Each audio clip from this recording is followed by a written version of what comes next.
تفہیم القرآن سید ابوالعلا مودودی سورۃ البقرہ آیات 104 تا 121۔ اعوذ باللہ من الشیطان الرجیم، بسم اللہ الرحمن الرحیم۔ یا ایہا الذین آمنو، ترجمہ اے لوگوں جو ایمان لائے۔ تفسیر: اس رکوع اور اس کے بعد والے رکوع میں نبی صلی اللہ علیہ وسلم کی پیروی اختیار کرنے والوں کو ان شرارتوں سے خبردار کیا گیا ہے جو اسلام اور اسلامی جماعت کے خلاف یہودیوں کی طرف سے کی جا رہی تھیں۔ ان شبہات کے جوابات دیے گئے ہیں جو یہ لوگ مسلمانوں کے دلوں میں پیدا کرنے کی کوشش کرتے تھے، اور ان خاص نکات پر کلام کیا گیا ہے جو مسلمانوں کے ساتھ یہودیوں کی گفتگو میں زیر بحث آیا کرتے تھے۔ اس موقع پر یہ بات پیش نظر رکھنی چاہیے کہ جب نبی صلی اللہ علیہ وسلم مدینہ پہنچے اور ان اطراف میں اسلام کی دعوت پھیلنی شروع ہوئی تو یہودی جگہ جگہ مسلمانوں کو مذہبی بحثوں میں الجھانے کی کوشش کرتے تھے۔ اپنی موشگافیوں اور تشکیکات اور سوالات میں سے سوال نکال کر ان سیدھے اور سچے مسلمانوں کو بھی اپنی بیماری لگانا چاہتے تھے، اور خود نبی صلی اللہ علیہ وسلم کی مجلس میں آ کر پرفریب مکارانہ باتیں کر کے اپنی گھٹیا درجے کی ذہنیت کا ثبوت دیا کرتے تھے۔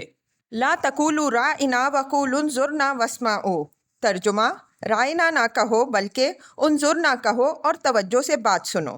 تفسیر: یہودی جب آپ حضرت صلی اللہ علیہ وسلم کی مجلس میں آتے تو اپنے سلام اور کلام میں ہر ممکن طریقے سے اپنے دل کا بخار نکالنے کی کوشش کرتے، ذو معنی الفاظ بولتے، زور سے کچھ کہتے اور زیر لب کچھ اور کہتے تھے، اور ظاہری ادب آداب برقرار رکھتے ہوئے در پردہ آپ صلی اللہ علیہ وسلم کی توہین کرنے میں کوئی دقیقہ اٹھا نہ رکھتے۔ قرآن میں آگے چل کر اس کی متعدد مثالیں بیان کی گئی ہیں۔ یہاں جس خاص لفظ کے استعمال سے مسلمانوں کو روکا گیا ہے یہ ایک ذو معنی لفظ ہے۔ جب حضرت صلی اللہ علیہ وسلم کی گفتگو کے دوران میں یہودیوں کو کبھی یہ کہنے کی ضرورت پیش آتی کہ ٹھہریے ذرا ہمیں یہ بات سمجھ لینے دیجیے تو وہ رائنا کہتے۔ اس لفظ کا ظاہری مفہوم تو یہ تھا کہ ہماری رعایت کیجیے یا ہماری بات سن لیجیے، مگر اس میں کئی احتمالات اور بھی ہیں۔ مثلاً عبرانی میں اس سے ملتا جلتا ایک لفظ تھا جس کے معنی تھے سن تو بہرا ہو جائے، اور خود عربی میں بھی اس کے ایک معنی صاحب رعونت اور جاہل و احمق کے بھی تھے، اور گفتگو میں ایسے موقع پر بھی بولا جاتا تھا جب یہ کہنا ہو کہ تم ہماری سنو تو ہم تمہاری سنیں، اور ذرا زبان کو لچکا دے کر رائینا بھی بنا لیا جاتا تھا جس کے معنی اے ہمارے چرواہے کے تھے۔ اس لیے مسلمانوں کو حکم دیا گیا کہ تم اس لفظ کے استعمال سے پرہیز کرو اور اس کے بجائے انظرنا کہا کرو، یعنی ہماری توجہ فرمائیے یا ذرا ہمیں سمجھ لینے دیجیے۔ پھر فرمایا کہ توجہ سے بات سنو، یعنی یہودیوں کو تو بار بار یہ کہنے کی ضرورت اس لیے پیش آتی ہے کہ وہ نبی صلی اللہ علیہ وسلم کی بات پر توجہ نہیں کرتے اور ان کی تقریر کے دوران میں وہ اپنے ہی خیالات میں الجھے رہتے ہیں، مگر تمہیں غور سے نبی کی باتیں سننی چاہیے تاکہ یہ کہنے کی ضرورت ہی پیش نہ آئے۔ وَلِلْكَافِرِينَ عَذَابٌ عَلِيمٌ، ترجمہ یہ کافر تو عذاب علیم کے مستحق ہیں۔ مَا يَوَدُّ الَّذِينَ كَفَرُوا مِنْ أَهْلِ الْكِتَابِ وَلَا الْمُشْرِكِينَ أَنْ يُنَزَّلَ عَلَيْكُمْ مِنْ خَيْرٍ مِّن رَبِّكُمْ، ترجمہ یہ لوگ جنہوں نے دعوت حق کو قبول کرنے سے انکار کر دیا ہے، خواہ اہل کتاب میں سے ہوں یا مشرک میں، ہرگز یہ پسند نہیں کرتے کہ تمہارے رب کی طرف سے تم پر کوئی بھلائی نازل ہو۔ وَاللَّهُ يَخْتَصُّ بِرَحْمَتِهِ مَن يَشَاءُ، ترجمہ مگر اللہ جس کو چاہتا ہے اپنی رحمت کے لیے چن لیا کرتا ہے۔ واللہ ذو الفضل العظیم، ترجمہ اور وہ بڑا فضل فرمانے والا ہے۔ ما ننسخ من آیۃ او ننسها نأت بخیر منها او مثلها، ترجمہ ہم اپنی جس آیت کو منسوخ کر دیتے ہیں یا بھلا دیتے ہیں اس کی جگہ اس سے بہتر لاتے ہیں یا کم از کم ویسی ہی۔ تفسیر: یہ ایک خاص شبہے کا جواب ہے جو یہودی مسلمانوں کے دلوں میں ڈالنے کی کوشش کرتے تھے۔ ان کا اعتراض یہ تھا کہ اگر پچھلی کتابیں بھی خدا کی طرف سے آئی تھیں اور یہ قرآن بھی خدا کی طرف سے ہے تو ان کے بعض احکام کی جگہ اس میں دوسرے احکام کیوں دیے گئے ہیں؟ ایک ہی خدا کی طرف سے مختلف وقتوں میں مختلف احکام کیسے ہو سکتے ہیں؟ پھر تمہارا قرآن یہ دعویٰ کرتا ہے کہ یہودی اور عیسائی اس تعلیم کے ایک حصے کو بھول گئے جو انہیں دی گئی تھی۔ آخر یہ کیسے ہو سکتا ہے کہ خدا کی دی ہوئی تعلیم ہو اور وہ حافظوں سے محو ہو جائے؟ یہ ساری باتیں وہ تحقیق کی خاطر نہیں بلکہ اس لیے کرتے تھے کہ مسلمانوں کو قرآن میں من جانب اللہ ہونے میں شک ہو جائے۔ اس کے جواب میں اللہ تعالیٰ فرماتا ہے کہ میں مالک ہوں، میرے اختیارات غیر محدود ہیں، اپنے جس حکم کو چاہوں منسوخ کر دوں اور جس چیز کو چاہوں حافظوں سے محو کر دوں، مگر جس چیز کو میں منسوخ یا محو کرتا ہوں اس سے بہتر چیز اس کی جگہ پر لاتا ہوں، یا کم از کم وہ اپنے محل میں اتنی ہی مفید اور مناسب ہوتی ہے جتنی پہلی چیز اپنے محل میں تھی۔ علم تعلم ان اللہ علی کل شیء قدیر۔ ترجمہ: کیا تم جانتے نہیں ہو کہ اللہ ہر چیز پر قدرت رکھتا ہے؟ علم تعلم ان اللہ لہ ملک السماوات والارض۔ ترجمہ: کیا تمہیں خبر نہیں ہے کہ زمین اور آسمانوں کی فرما روائی اللہ ہی کے لیے ہے؟ وما لکم من دون اللہ من ولی ولا نصیر۔ ترجمہ: اس کے سوا کوئی تمہاری خبر گیری کرنے اور تمہاری مدد کرنے والا نہیں ہے۔ ام تریدون ان تسألوا رسولکم کما سئل موسیٰ من قبل۔ ترجمہ: کیا پھر تم اپنے رسول صلی اللہ علیہ وسلم سے اس قسم کے سوالات اور مطالبے کرنا چاہتے ہو جیسے اس سے پہلے موسیٰ علیہ السلام سے کیے جا چکے ہیں؟ تفسیر: یہودی منہ شگافیاں کر کے طرح طرح کے سوالات مسلمانوں کے سامنے پیش کرتے تھے اور انہیں اکساتے تھے کہ اپنے نبی صلی اللہ علیہ وسلم سے یہ پوچھو اور یہ پوچھو اور یہ پوچھو۔ اس پر اللہ تعالیٰ مسلمانوں کو متنبہ فرما رہا ہے کہ اس معاملے میں یہودیوں کی روش اختیار کرنے سے بچو۔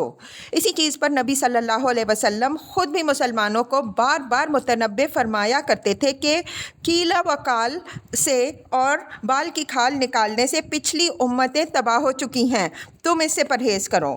جب سوالات کو اللہ اور اس کے رسول نے نہیں چھیڑا تو ان کی کھوج میں نہ لگو، بس جو حکم تمہیں دیا جاتا ہے اس کی پیروی کرو اور جن امور سے منع کیا جاتا ہے ان سے رک جاؤ، دور ازکار باتیں چھوڑ کر کام کی باتوں پر توجہ کرو۔ وَمَن يَتَبَدَّلِ الْكُفْرَ بِالْإِيمَانِ فَقَدْ ضَلَّ سَوَاءَ السَّبِيلِ۔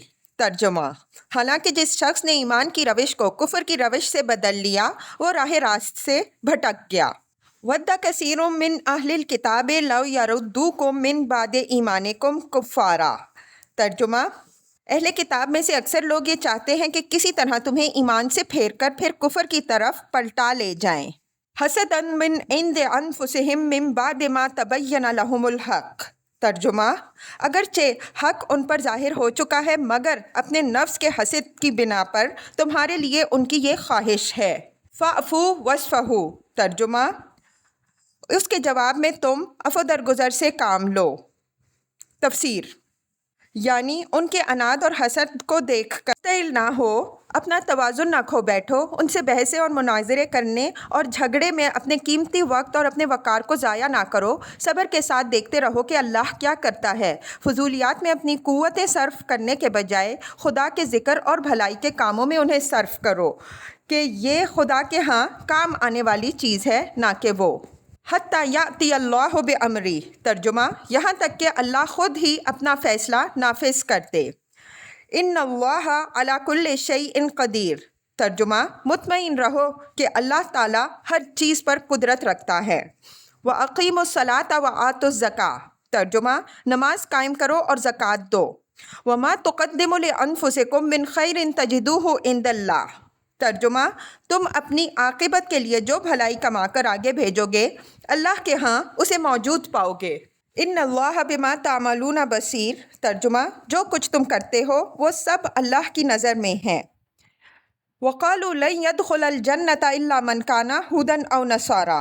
ترجمہ: ان کا کہنا ہے کہ کوئی شخص جنت میں نہ جائے گا جب تک کہ وہ یہودی نہ ہو یا عیسائیوں کے خیال کے مطابق عیسائی نہ ہو۔ تلک امانیہم۔ ترجمہ: یہ ان کی تمنائیں ہیں۔ تفسیر: یعنی دراصل یہ ہیں تو محض ان کے دل کی خواہشیں اور آرزوئیں، مگر وہ انہیں بیان اس طرح کر رہے ہیں کہ گویا فی الواقع یہی کچھ ہونے والا ہے۔ قل ہاتوا برہانکم ان کنتم صادقین۔ ترجمہ: ان سے کہو اپنی دلیل پیش کرو اگر تم اپنے دعوے میں سچے ہو۔ بلا من اسلم وجہہ للہ وہو محسن فلہ اجرہ عند ربہ۔ ترجمہ: دراصل نہ تمہاری کچھ خصوصیت ہے نہ کسی اور کی، حق یہ ہے کہ جو بھی اپنی ہستی کو اللہ کی اطاعت میں سونپ دے اور عملاً نیک روش اختیار کرے، اس کے لیے اس کے رب کے پاس اس کا اجر ہے۔ وَلَا خَوْفٌ عَلَيْهِمْ وَلَا هُمْ يَحْزَنُونَ۔ ترجمہ: اور ایسے لوگوں کے لیے کسی خوف یا رنج کا موقع نہیں۔ وقالت الیہود لیست النصارى علی شیء۔ ترجمہ: یہودی کہتے ہیں عیسائیوں کے پاس کچھ نہیں۔ وقالت النصارى لیست الیہود علی شیء۔ ترجمہ: اور عیسائی کہتے ہیں یہودیوں کے پاس کچھ نہیں۔ وَهُمْ يَتْلُونَ الْكِتَابَ۔ ترجمہ: حالانکہ دونوں ہی کتاب پڑھتے ہیں۔ كَذَلِكَ قَالَ الَّذِينَ لَا يَعْلَمُونَ مِثْلَ قَوْلِهِمْ۔ ترجمہ: اور اسی قسم کے دعوے ان لوگوں کے بھی ہیں جن کے پاس کتاب کا علم نہیں ہے۔ تفسیر یعنی مشرکین عرب۔ فَاللَّهُ يَحْكُمُ بَيْنَهُمْ يَوْمَ الْقِيَامَةِ فِيمَا كَانُوا فِيهِ يَخْتَلِفُونَ۔ ترجمہ: یہ اختلافات جن میں یہ لوگ مبتلا ہیں ان کا فیصلہ اللہ قیامت کے روز کر دے گا۔ وَمَنْ أَظْلَمُ مِمَّنْ مَنَعَ مَسَاجِدَ اللَّهِ أَنْ يُذْكَرَ فِيهَا اسْمُهُ وَسَعَىٰ فِي خَرَابِهَا۔ ترجمہ: اور اس شخص سے بڑھ کر ظالم کون ہوگا جو اللہ کے معبدوں میں اس کے نام کی یاد سے روکے اور ان کی ویرانی کے درپے ہو۔ أُولَٰئِكَ مَا كَانَ لَهُمْ أَن يَدْخُلُوهَا إِلَّا خَائِفِينَ۔ ترجمہ: ایسے لوگ اس قابل ہیں کہ ان عبادت گاہوں میں قدم نہ رکھیں اور اگر وہاں جائیں بھی تو ڈرتے ہوئے جائیں۔ تفسیر یعنی بجائے اس کے کہ عبادت گاہیں اس قسم کے ظالم لوگوں کے قبضہ و اقتدار میں ہوں اور یہ ان کے متولی ہوں، ہونا یہ چاہیے کہ خدا پرست اور خدا ترس لوگوں کے ہاتھ میں اقتدار ہو اور وہی عبادت گاہوں کے متولی رہیں، تاکہ یہ شریر لوگ اگر وہاں جائیں بھی تو انہیں خوف ہو کے شرارت کریں گے تو سزا پائیں گے۔ یہاں ایک لطیف اشارہ کفار مکہ کے اس ظلم کی طرف بھی ہے کہ انہوں نے اپنی قوم کے ان لوگوں کو جو اسلام لا چکے تھے بیت اللہ میں عبادت کرنے سے روک دیا تھا۔ لَهُمْ فِي الدُّنْيَا خِزْيٌ وَلَهُمْ فِي الْآخِرَةِ عَذَابٌ عَظِيمٌ۔ ترجمہ: ان کے لیے تو دنیا میں رسوائی ہے اور آخرت میں عذاب عظیم۔ وَلِلَّهِ الْمَشْرِقُ وَالْمَغْرِبُ۔ ترجمہ: مشرق اور مغرب سب اللہ ہی کے لیے ہیں۔ فَأَيْنَمَا تُوَلُّوا فَثَمَّ وَجْهُ اللَّهِ۔ ترجمہ: جس طرف بھی تم رخ کرو گے اسی طرف اللہ کا رخ ہے۔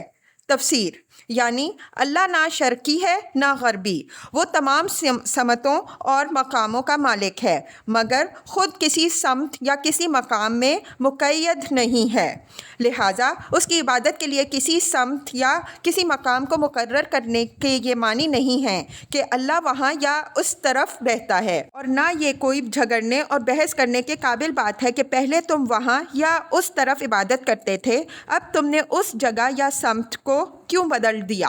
ان اللہ واسع علیم۔ ترجمہ: اللہ بڑی وسعت والا اور سب کچھ جاننے والا ہے۔ تفسیر یعنی اللہ تعالیٰ محدود، تنگ دل، تنگ نظر اور تنگ دست نہیں ہے جیسا کہ تم لوگوں نے اپنے اوپر قیاس کر کے اسے سمجھ رکھا ہے، بلکہ اس کی خدائی بھی وسیع ہے اور اس کا زاویہ نظر اور دائرہ فیض بھی وسیع، اور وہ یہ بھی جانتا ہے کہ اس کا کون سا بندہ کہاں کس وقت کس نیت سے اس کو یاد کر رہا ہے۔ وَقَالُوا اتَّخَذَ اللَّهُ وَلَدًا سُبْحَانَهُ۔ ترجمہ: ان کا قول ہے کہ اللہ نے کسی کو بیٹا بنایا ہے، اللہ پاک ہے ان باتوں سے۔ بَل لَّهُ مَا فِي السَّمَاوَاتِ وَالْأَرْضِ۔ ترجمہ: حقیقت یہ ہے کہ زمین اور آسمانوں کی تمام موجودات اس کی ملک ہیں۔ كُلٌّ لَّهُ قَانِتُونَ۔ ترجمہ: سب کے سب اس کے مطیع فرمان ہیں۔ بَدِیعُ السَّمَاوَاتِ وَالْأَرْضِ۔ ترجمہ: وہ آسمانوں اور زمین کا موجد ہے۔ وَإِذَا قَضَىٰ أَمْرًا فَإِنَّمَا يَقُولُ لَهُ كُن فَيَكُونُ۔ ترجمہ: اور جس بات کا وہ فیصلہ کرتا ہے اس کے لیے بس یہ حکم دیتا ہے کہ ہو جا، اور وہ ہو جاتی ہے۔ وَقَالَ الَّذِينَ لَا يَعْلَمُونَ لَوْلَا يُكَلِّمُنَا اللَّهُ أَوْ تَأْتِينَا آیَةٌ۔ ترجمہ: نادان کہتے ہیں کہ اللہ خود ہم سے بات کیوں نہیں کرتا یا کوئی نشانی ہمارے پاس کیوں نہیں آتی۔ تفسیر ان کا مطلب یہ تھا کہ خدا یا تو خود ہمارے سامنے آ کے کہے کہ یہ میری کتاب ہے اور یہ میرے احکام ہیں، تم لوگ ان کی پیروی کرو، یا پھر ہمیں کوئی ایسی نشانی دکھائی جائے جس سے ہمیں یقین آ جائے کہ محمد صلی اللہ علیہ وسلم جو کچھ کہہ رہے ہیں وہ خدا کی طرف سے ہے۔ کذالک قال الذین من قبلہم مثل قولہم۔ ترجمہ: ایسی ہی باتیں ان سے پہلے لوگ بھی کیا کرتے تھے۔ تشابہت قلوبہم۔ ترجمہ: ان سب اگلے پچھلے گمراہوں کی ذہنیتیں ایک جیسی ہیں۔ تفسیر: یعنی آج کے گمراہوں نے کوئی اعتراض اور کوئی مطالبہ ایسا نہیں گھڑا جو ان سے پہلے کے گمراہ پیش نہ کر چکے ہوں۔ قدیم زمانے سے آج تک گمراہی کا ایک ہی مزاج ہے اور وہ بار بار ایک ہی قسم کے شبہات اور اعتراضات اور سوالات دہراتی رہتی ہے۔ قد بینا الآیات لقوم یوقنون۔ ترجمہ: یقین لانے والوں کے لیے تو ہم نشانیاں صاف صاف نمایاں کر چکے ہیں۔ تفسیر: یہ بات کہ خدا خود آ کر ہم سے بات کیوں نہیں کرتا اس قدر محمل تھی کہ اس کا جواب دینے کی حاجت نہ تھی۔ جواب صرف اس بات کا دیا گیا کہ ہمیں نشانی کیوں نہیں دکھائی جاتی، اور جواب یہ کہ نشانیاں تو بے شمار موجود ہیں، مگر جو ماننا چاہتا ہی نہ ہو اسے آخر کون سی نشانی دکھائی جا سکتی ہے۔ اِنَّا أَرْسَلْنَاكَ بِالْحَقِّ بَشِيرًا وَنَذِيرًا وَلَا تُسْأَلُ عَنْ أَصْحَابِ الْجَحِيمِ۔ ترجمہ: ہم نے تم کو علم حق کے ساتھ خوشخبری دینے والا اور ڈرانے والا بنا کر بھیجا ہے۔ اب جو لوگ جہنم سے رشتہ جوڑ چکے ہیں ان کی طرف سے تم ذمہ دار اور جواب دہ نہیں ہو۔ تفسیر: یعنی دوسری نشانیوں کا ذکر کیا۔ نمایاں ترین نشانی تو محمد صلی اللہ علیہ وسلم کی اپنی شخصیت ہے۔ آپ صلی اللہ علیہ وسلم کے نبوت سے پہلے کے حالات اور اس قوم اور ملک کے حالات جس میں آپ صلی اللہ علیہ وسلم پیدا ہوئے، اور وہ حالات جن میں آپ صلی اللہ علیہ وسلم نے پرورش پائی اور 40 برس زندگی بسر کی، اور پھر وہ عظیم و شان کارنامہ جو نبی ہونے کے بعد آپ صلی اللہ علیہ وسلم نے انجام دیا، یہ سب کچھ ایک ایسی روشن نشانی ہے جس کے بعد کسی اور نشانی کی حاجت نہیں رہتی۔ وَلَن تَرْضَىٰ عَنْكَ الْيَهُودُ وَلَا النَّصَارَىٰ حَتَّىٰ تَتَّبِعَ مِلَّتَهُمْ۔ ترجمہ: یہودی اور عیسائی تم سے ہرگز راضی نہ ہوں گے جب تک کہ تم ان کے طریقے پر نہ چلنے لگو۔ تفسیر: مطلب یہ ہے کہ ان لوگوں کی ناراضگی کا سبب تو یہ ہے نہیں کہ وہ سچے طالب حق ہیں اور تم نے ان کے سامنے حق کو واضح کرنے میں کچھ کمی کی ہے، وہ تو اس لیے تم سے ناراض ہیں کہ تم نے اللہ کی آیات اور اس کے دین کے ساتھ وہ منافقانہ اور بازیگرانہ طرز عمل کیوں نہ اختیار کیا، خدا پرستی کے پردے میں وہ خود پرستی کیوں نہ کی، دین کے اصول و احکام کو اپنے تخیلات یا اپنی خواہشات کے مطابق ڈھالنے میں اس دیدہ دلیری سے کیوں نہ کام لیا، وہ ریاکاری اور گندم نمائی اور جو فروشی کیوں نہ کی جو خود ان کا اپنا شیوا ہے۔ لہٰذا انہیں راضی کرنے کی فکر چھوڑ دو، کیونکہ جب تک تم ان کے ڈھنگ نہ اختیار کر لو، دین کے ساتھ وہی معاملہ نہ کرنے لگو جو خود یہ کرتے ہیں، اور عقائد و اعمال کی انہی گمراہیوں میں مبتلا نہ ہو جاؤ جن میں یہ مبتلا ہیں، اس وقت تک ان کا تم سے راضی ہونا محال ہے۔ قُلْ إِنَّ هُدَى اللَّهِ هُوَ الْهُدَىٰ۔ ترجمہ: صاف کہہ دو کہ راستہ بس وہی ہے جو اللہ نے بتایا ہے۔ وَلَئِنِ اتَّبَعْتَ أَهْوَاءَهُمْ بَعْدَ الَّذِي جَاءَكَ مِنَ الْعِلْمِ مَا لَكَ مِنَ اللَّهِ مِن وَلِيٍّ وَلَا نَصِيرٍ۔ ترجمہ: ورنہ اگر اس علم کے بعد جو تمہارے پاس آ چکا ہے، اگر تم نے ان کی خواہشات کی پیروی کی تو اللہ کی پکڑ سے بچانے والا کوئی دوست اور مددگار تمہارے لیے نہیں ہے۔ الذین آتیناہم الکتاب یتلونہ حق تلاوتہ۔ ترجمہ: جن لوگوں کو ہم نے کتاب دی ہے وہ اسے اس طرح پڑھتے ہیں جیسا کہ پڑھنے کا حق ہے۔ اولئک یؤمنون بہ۔ ترجمہ: وہ اس پر سچے دل سے ایمان لاتے ہیں۔ تفسیر: یہ اہل کتاب کے صالح عنصر کی طرف اشارہ ہے کہ یہ لوگ دیانت اور راستی کے ساتھ خدا کی کتاب کو پڑھتے ہیں، اس لیے جو کچھ کتاب اللہ کی روح سے حق ہے اسے حق مان لیتے ہیں۔ وَمَن يَكْفُرْ بِهِ فَأُولَئِكَ هُمُ الْخَاسِرُونَ۔ ترجمہ: اور جو اس کے ساتھ کفر کا رویہ اختیار کریں وہی اصل میں نقصان اٹھانے والے ہیں۔